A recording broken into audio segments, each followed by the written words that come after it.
পিঠা খাওয়ার জন্য শীতকালের প্রয়োজন হয় না, যে কোনো সময় পিঠা খাওয়া যায় যদি ঘরে থাকে আম্মু। তো আজকে আমার পিঠা খেতে ইচ্ছা করছিল, তাই আমি আম্মুকে বললাম আম্মু চিতই পিঠা বানিয়ে দাও। আম্মুর সাথে সাথে বানিয়েছিল চিতই পিঠা। তো পিঠা বানানোর জন্য প্রথমে একটি ডেক্সি নিয়ে নিছে, সেখানে দিয়েছে চালের গুঁড়ি, সাথে দিয়ে দিল একটা গোটা ডিম, ইস্ট আর সামান্য পরিমাণ লবণ। আপনারা চাইলে এখানে ভাত বাটাও ব্যবহার করতে পারেন, মানে ভাত বেটে ব্যবহার করতে পারেন আর কি। তারপর প্রথমে ডিম দিয়ে ভালো করে মেখে সেঁকে নিচ্ছিল। ডিমটা যদি বেশি বড় হয় তাহলে পানি একটু কম লাগবে, আর ডিমটা যদি মিডিয়াম সাইজের হয় পানি একটু বেশি লাগবে আর কি।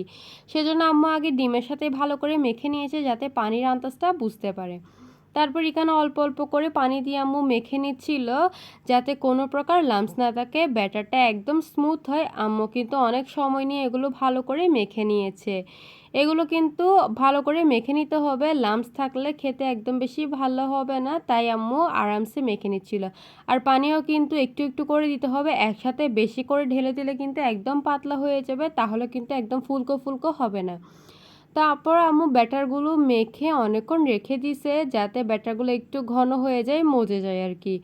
তারপর একটা কড়াই নিয়ে নিল, সেখানে অল্প করে তেল ব্রাশ করে দিয়েছে। তেল ব্রাশ করে দেওয়ার পর সেখানে দিয়ে দিল সে ব্যাটারগুলো।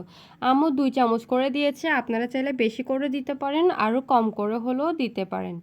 তারপর এগুলোকে ঢাকনা দিয়ে কিছুক্ষণ রেখে দিছে। প্রায় 5 মিনিট পর ঢাকনা খুলে আম্মু চেক করে নিল। এই তো রেডি আমাদের ফুলকো ফুলকো চিতই পিঠা।